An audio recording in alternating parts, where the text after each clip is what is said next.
Sim, a única pergunta que fica na cabeça da gente é: como chegamos a esse ponto? Se você olha para a direita, tem Lula. Se você olha para a esquerda, tem Alexandre de Moraes. Se você olha para frente, tem a Janja. Basicamente, a gente se sente completamente impotente perante a tudo que está acontecendo. E vamos lá. Você não precisa gostar do Bolsonaro, você não precisa ter feito campanha para ele, ser bolsonarista, nada disso. Mas o que eu vou dizer agora não é para quem concorda com ele, mas para você que talvez não está entendendo o que está acontecendo. Afinal de contas, o que tem a ver Bolsonaro Moraes com a sua vida?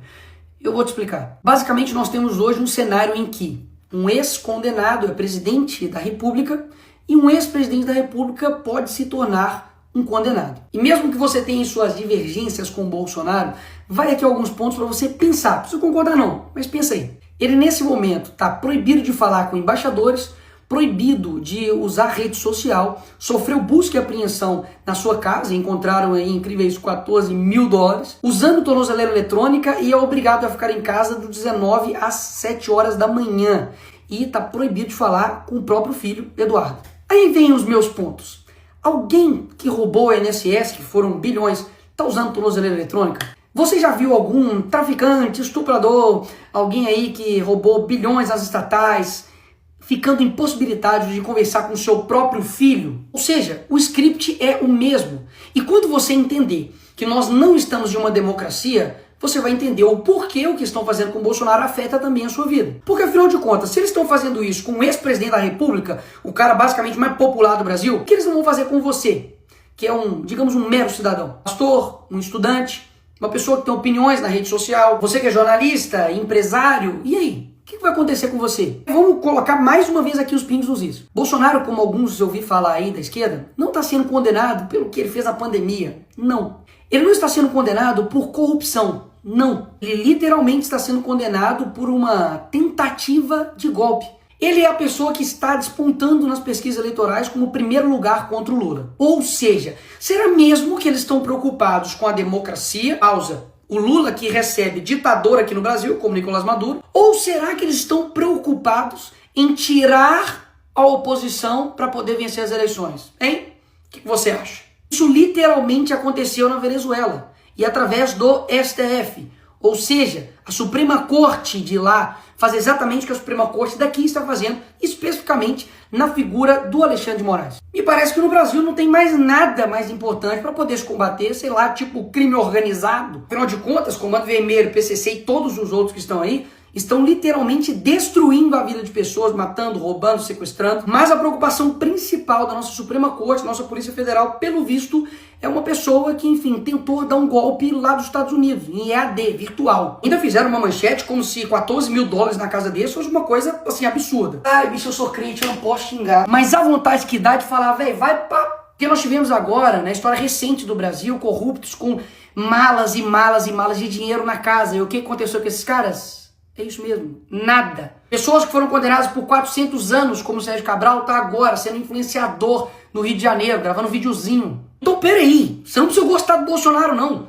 Mas, pô, falar comigo que o que tá sendo aí possível de condenação dele, 43 anos de cadeia, é algo razoável? Fazer isso daqui com uma pessoa só porque aí tem vários indícios, possibilidades de golpe, que, convenhamos aqui, teve uma arma apreendida. As pessoas que estavam lá, sei lá, a faixa etária era de 50 a mais. É óbvio que é errado, já deixei claro várias vezes aqui, errado quebrar, errado depedrar, e as pessoas têm que pagar por isso. Agora, meter 17 anos em um cara que pegou lá a bola do Neymar autografada, 17 anos, galera. Você pode achar que isso é mentira, mas não, pesquisa aí, duvida do Nicolas. A Débora, que com um batom escreveu perdeu o mané. Então essas mesmas pessoas que estão usando a palavra democracia para poder aplicar penas desproporcionais a cidadãos comuns, que nunca cometeram um crime antes na vida deles, vão até a casa do Bolsonaro e quer pintar nele um crime de golpe de Estado. Sabe o que é golpe?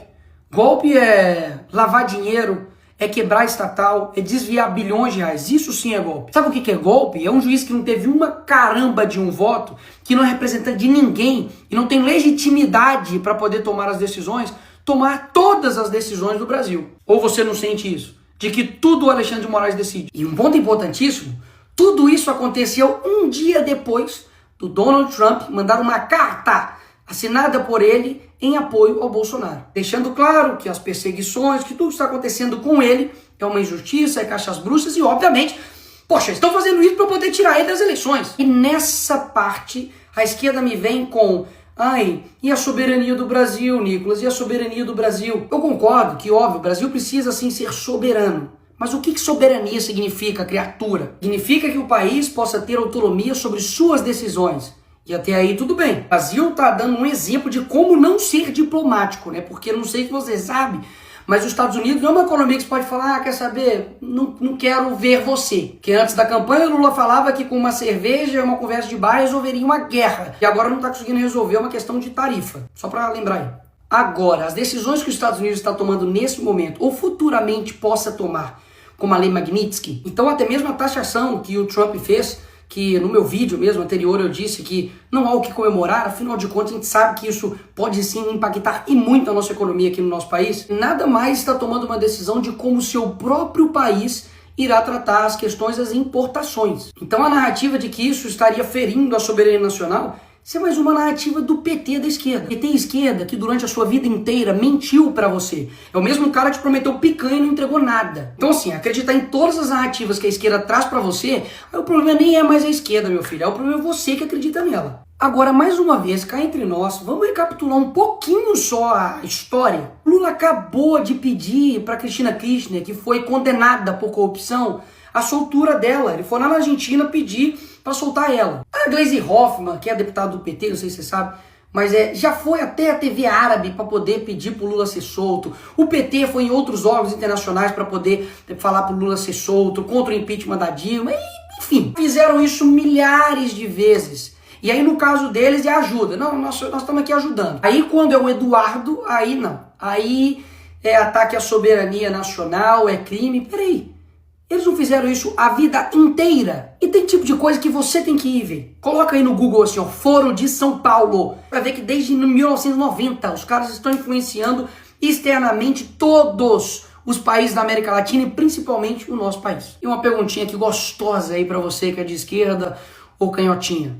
Qual seria a sua reação se o Donald Trump, nesse exato momento agora, mandasse um avião aqui pro Brasil para poder buscar e resgatar Jair Bolsonaro? Fala pra mim a verdade, qual seria a sua reação? Ataque à soberania, pipipipopopó e não sei o que, não é? Mas foi exatamente isso que o Lula fez com a ex-primeira-dama do Peru, que foi condenada por corrupção. Usou o seu dinheiro de pagador de impostos, usou o avião das Forças Armadas Brasileiras para poder ir lá e resgatar ela. Opa, peraí!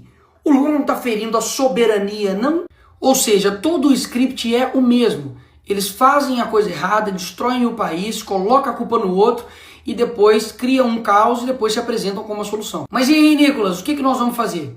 Aqui você chega na parte final, mas não menos importante do vídeo. Não, nós não estamos vivendo em uma democracia. Então, vamos partir daí. Em uma democracia normal, o Senado iria colocar freios e contrapesos com o STF. O STF seria uma corte não política, mas uma corte que iria zelar pela nossa Constituição. E o Congresso iria elaborar suas leis, ver o que é melhor para o país, e, enfim, também poder fazer emendas à Constituição para poder também frear os poderes dos outros demais poderes. Mas não é esse Brasil que a gente vive. Então esperar de mim ou dos outros deputados que a gente faça algo dentro da regra do jogo que irá mudar um jogo que eles não seguem a regra do jogo, é loucura imaginar essa forma. E eu tenho um exemplo aqui perfeito para poder te dar. No caso, por exemplo, do IOF, que houve um aumento de imposto pelo PT, claro, verdade. O Congresso viu isso e falou, vamos derrubar. E nós derrubamos. O que o Lula fez? Foi lá e derrubou a nossa decisão. O que nós fizemos? Fomos lá e derrubamos a decisão dele. O que o PT fez? Levou pro STF. Chegou no STF, o Moraes decidiu o quê? IOF, tá tudo bem, vai rolar. Ou seja, é como se eu fosse um jogador, fui lá no jogo, fiz 3 gols. Finaliza o jogo, nós ganhamos a partida, e aí o juiz fala, não. Os seus 3 gols não valeu, Nicolas. Na verdade, quando você faz um gol, o gol vai pro outro time. Então, vitória do time contrário. O jogador tem culpa nisso?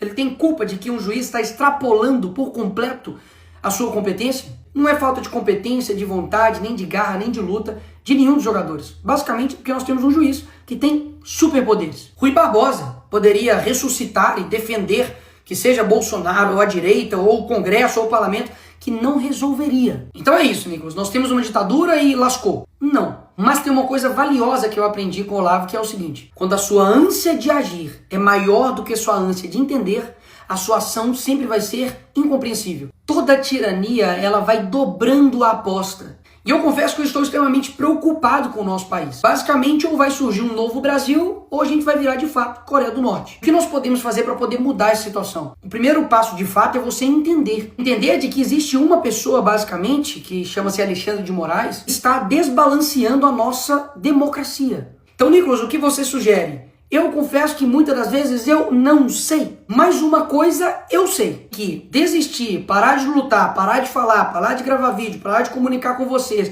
parar de falar a verdade, isso não é o caminho. Então esse é o primeiro passo, de que da mesma forma como eles não desistem, porque você tem a sensação de que tipo, eles não param nunca, um dia isso, um dia aquilo, parece tipo assim, psicopatas no poder, mas eles não param. E o que geralmente acontece com a gente, que poxa, somos pessoas que só querem ter um Brasil legal, cara. Só quero ter um Brasil seguro, só quero ter uma economia pujante, só quero ter empresas que funcionem, trabalhadores que sejam respeitados, pessoas que possam viver a sua vida bem, que estejam, trabalhando para o nosso país. Mas existe uma galerinha que não. Eles não querem que isso aconteça. E eu sei que esses caras não vão largar o osso, amigo. De qualquer jeito, eles vão até o fim. Mas a gente também precisa ir até o fim. E por fim, o ponto mais importante. Eu não tenho dúvidas que Deus não está com os olhos fechados para o que está acontecendo no nosso país. Existem nesse momento agora centenas de pessoas que choram, que estão distantes das famílias, que estão sendo perseguidos injustamente aqui no nosso país. E muita gente fica calada, muita gente não se move,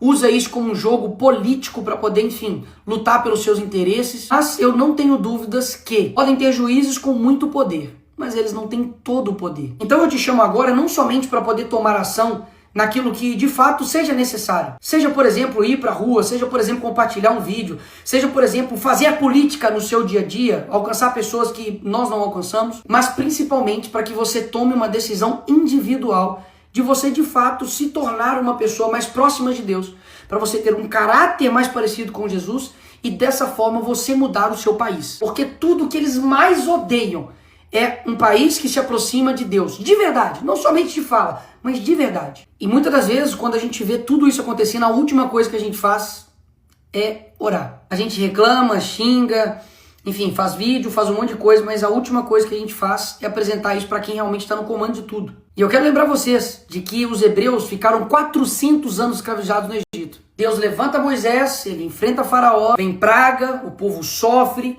depois ele abre o Mar Vermelho e finalmente Faraó é derrotado e o povo é liberto. O que eu quero dizer com isso é que existem coisas que a gente não tem condição de saber o que vai acontecer. Coisas que de fato são improváveis e que não estão no nosso controle. Mas o nosso dever é fazer o certo sem esperar que dá certo. Para melhorar, vai ter que piorar muito ainda. Mas eu quero muito saber como é a gente vencer esse pessoal. Você não tá com essa vontade também, não? Mas isso não depende de uma pessoa, de uma instituição, de um grupo somente, mas depende de todo mundo. Quando eu falo de todo mundo, é você que, enfim, tá aí, talvez vendo esse vídeo deitado na cama, ou tá vendo no ônibus, tá vendo no avião, enfim, não te conheço. Mas você é importante pra caramba nesse processo. Porque caso contrário, a gente realmente não vai conseguir. Porque pode ter certeza que um país que não sonha, ele não consegue atingir nada. Uma pessoa que para de sonhar, esquece, ela tá morta. Ter certeza que tem muita gente nesse país que tá com o coração verde e amarelo, louco para poder mudar as coisas. E essa hora vai chegar. Essa hora vai chegar. O sonho de um novo Brasil ainda tá vivo em mim. E eu não tenho dúvidas também que tá vivo em você. E pode ter certeza. O que tiver ao meu alcance, a gente vai estar fazendo. A minha voz é a sua. Enfim, não desista daí, que eu não também desisto daqui.